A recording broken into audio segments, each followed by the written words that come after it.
is John Janzen, and he'll be speaking about science and spirit in contemporary Congo health and healing. I'm going to try to summarize the highlights of a 19-page paper that in turn reflects 4 months of field research last year in Lower Congo on the subject of health and healing as it exists in today's Lower Congo world. This research was mainly conducted in the riverside town of Luozi, about a day's drive west of Kinshasa and north of Matadi on the north bank of the Kongo River.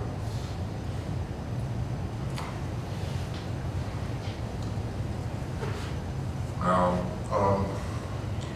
in the paper, I described the condition of health and healing in the Lower Congo region, Western Equatorial Africa, as both a glass that is half full and a glass that is half empty. There are two perspectives. The glass that is half full reflects a significant decline in the mortality rate in the past 75 years, and also a recent corresponding decline in the fertility rate, suggesting that some of the major, the impact of major contagious diseases in the past have been overcome and dealt with, and that there is the beginning of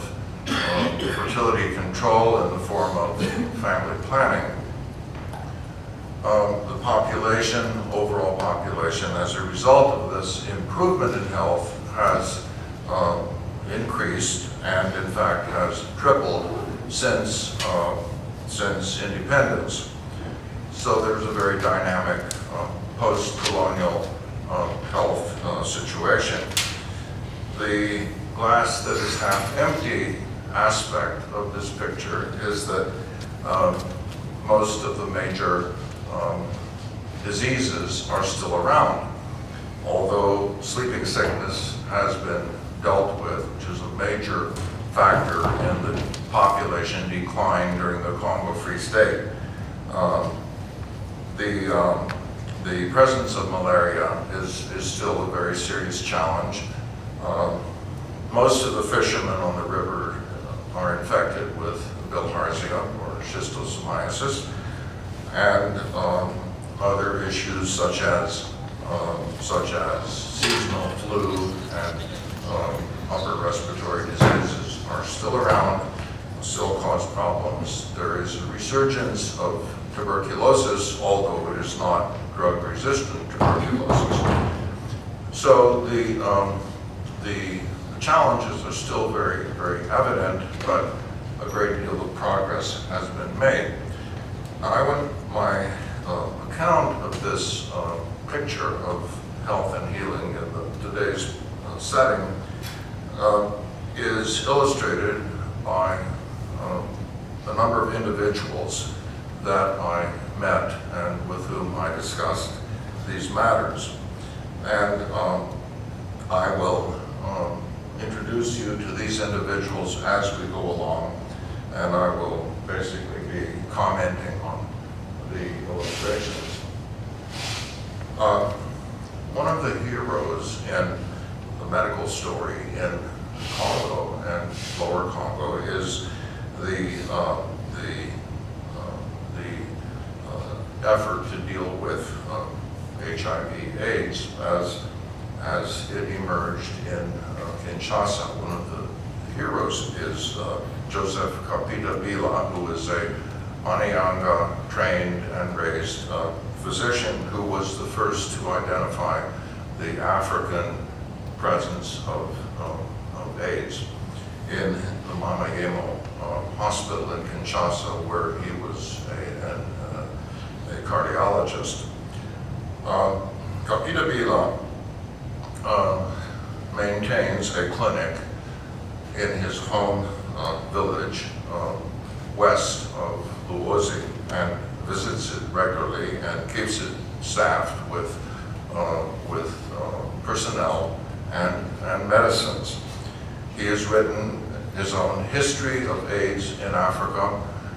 He surfaces in a first significant English language history of AIDS in Africa. So he is an exemplar of the kind of healer one encounters in the Congo. The other individuals who are around are physicians who staff hospitals and medical centers in most provincial and territorial towns and centers in Lower Congo. Sometimes these are private initiative physicians, sometimes they are Catholic hospital physicians working in Catholic hospitals, as is the case here, or they may be Protestant hospitals. The ecclesiastical medical centers are very significant, and but there is an increase in private initiative institutions. State-run institutions are very few in number because the state has essentially failed in its responsibility to deal with healthcare. Now, one of the very important features of this story is the introduction of the health zone by the World Health Organization in 1985. And this map shows 300 such zones across the DRC. And the arrow points to the one that I researched more intensively, the Luozi Health Zone. These zones were intended to become the primary focus of public health. And institutions existing within each zone were rearranged into a three-tiered hierarchy of local medical clinics, and then a middle range medical center, and then a single referral hospital in each zone. Now, sometimes this meant that there needed to be separating and lumping, but essentially the concept of the health zone was created in order to manage the challenges of inoculations, periodic inoculations, working with mothers and infants, and providing a statistical basis of epidemiology. And so in each health zone, there was a headquarters or a team of a physician, a outreach activist, a ambulatory nurse, and a secretary statistician work together. This illustrates the health zone headquarters in action in Luozi during a training session when the teams from each local medical clinic are brought together to help them understand their role of surveillance and encouragement, and encouraging people to actually use the clinics in the right way and to refer more serious illnesses to the medical centers and the hospitals. The map here shows the incidence of cholera in the eastern Congo. Now, I think I worked in a setting where the health zone had been successful and continued to operate successfully. Now, a further feature of the health zone and its importance in this entire picture was what happened in the 90s when the Zairian government basically collapsed. And essentially there were 5 ministers of health within a period of a few months, and then there was nothing. This crisis in national health administration was dealt with by reactivating or creating out of scratch health zone administrative entities that were charged with financing the medical life, the medical activity in each zone.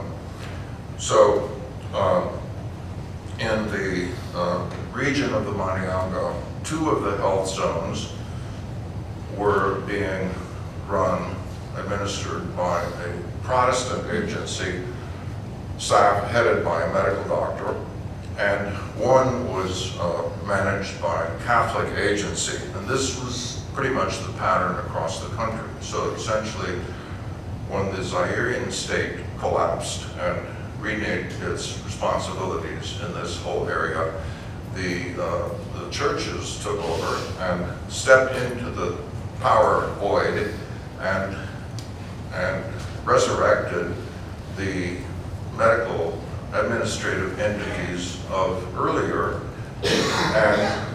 But now what was different was that they were being entirely staffed by Congolese, and the challenge was one that essentially required them to find finances or tie things together in such a way that they could staff their hospitals and their clinics and find drugs and so forth. Suffice it to say that this has resulted in a medical system that is the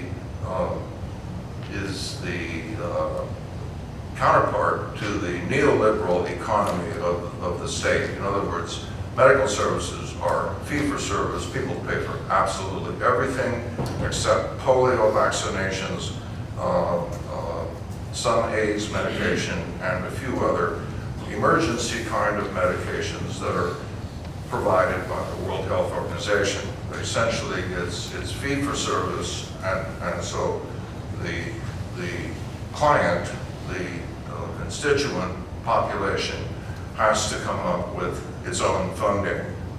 And this is quite a burden on people, but they struggle to make it work.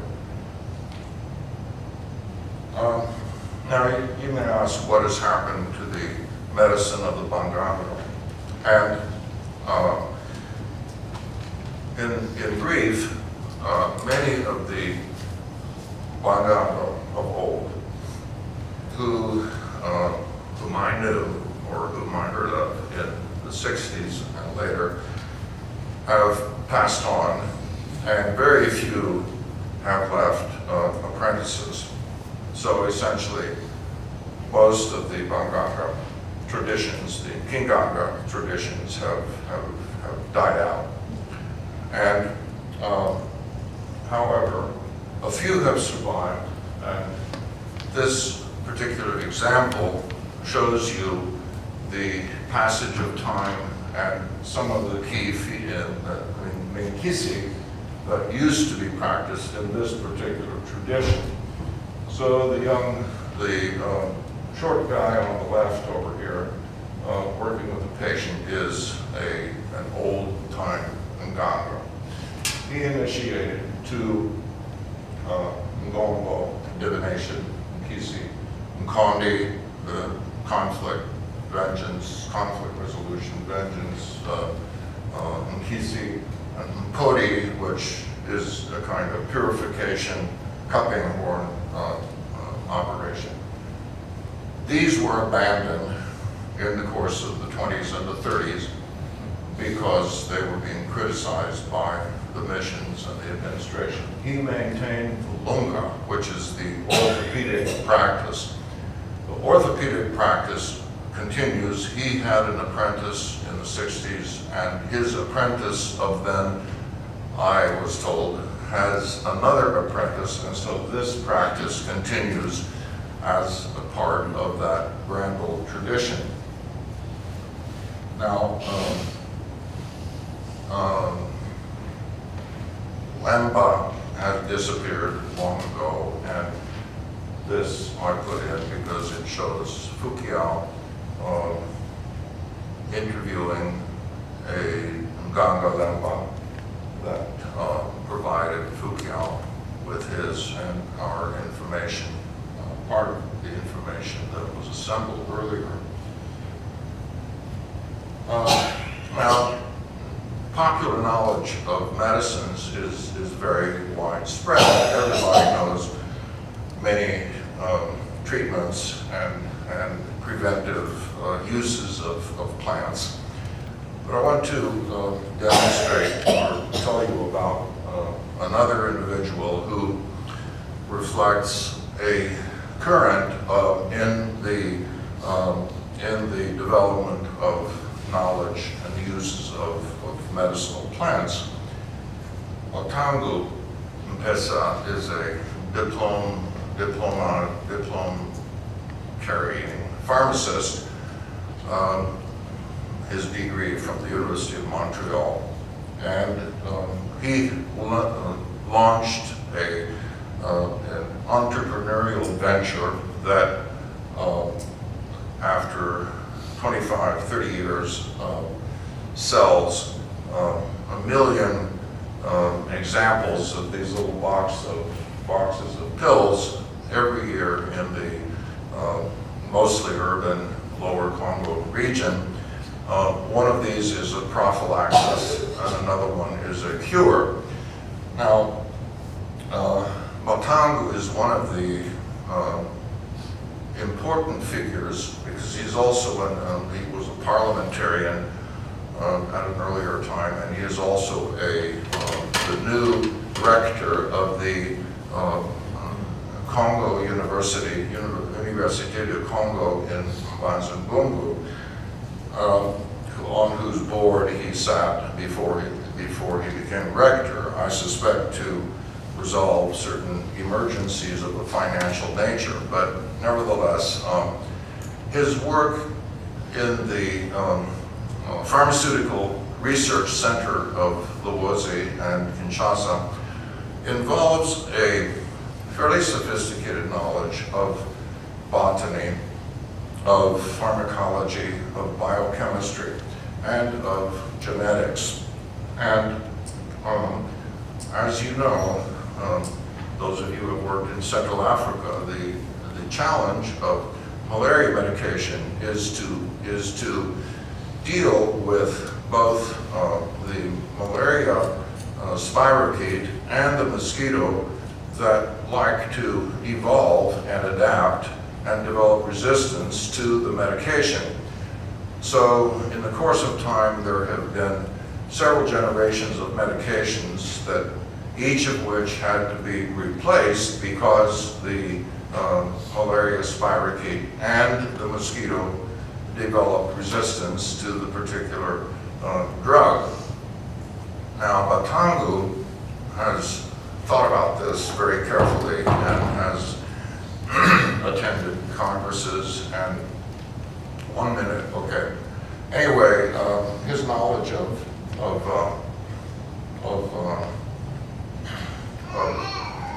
these various sciences is critical in his dealing with this challenge. Now, all this scientific basis of medicine has not ended the need to interpret the misfortunes of diseases. And so of the traditional arts, divination has persisted. And it is largely being practiced in a Christian idiom by inspirational prophet diviners. And I have an example here. I offer example of one of these individuals who divines with her Bible, and in the paper I provide a number of examples of cases that she has diagnosed. People have brought cases and dilemmas to her, both of an individual nature and of a social nature, and these are either handled by herself or by recommendations for other actions, such as large reconciliation meetings between clans in this case. And now, I'm going to have to sort of skip over many details, but in trying to figure out how one can integrate scientific advancement, scientific medication, scientific knowledge, and the need for divination in the same framework, one comes to look at the concept of the person. And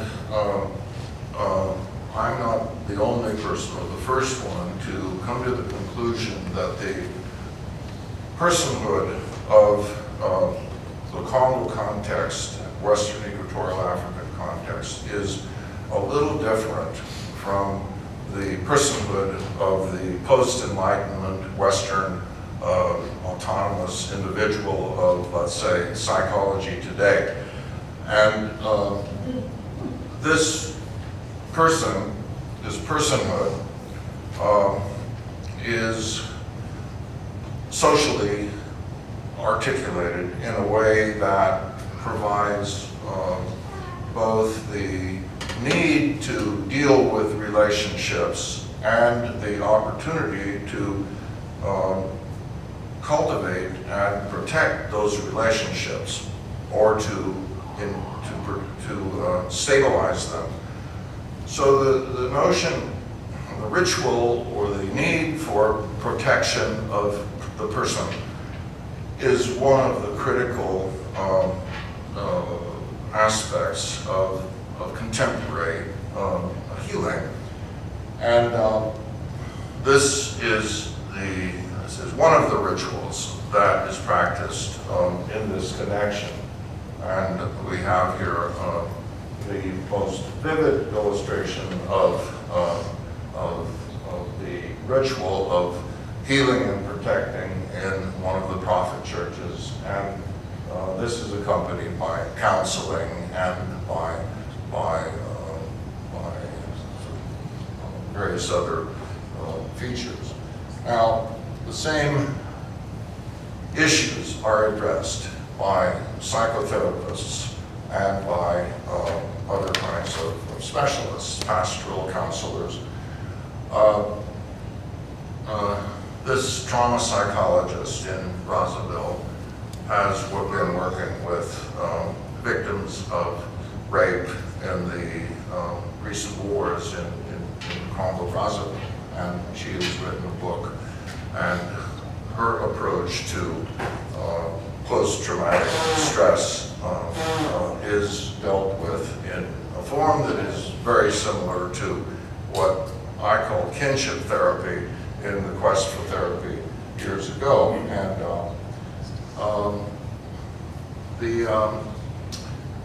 in some ways, the culmination of all this is in the discovery that there are individuals in Lower Congo today who combine the best of scientific medicine with spiritual healing.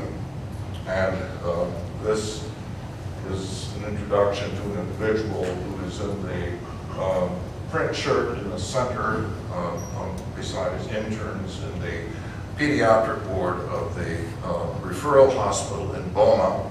And over here, he is dressed as a prophet.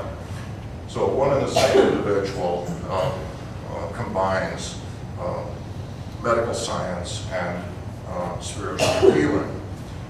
And I think that this is, in a sense, where we're at today in this whole story. Shall I stop, or do I have? One more slide, and that is creating successful alliances cures many ills. And so the importance of creating alliances that result in healthy reproduction is still the #1 priority in Kongo society. And a lot of issues that kind of point toward that goal.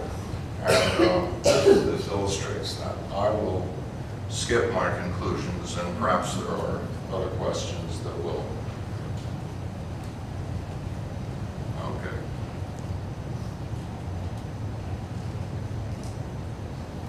Okay, that's it.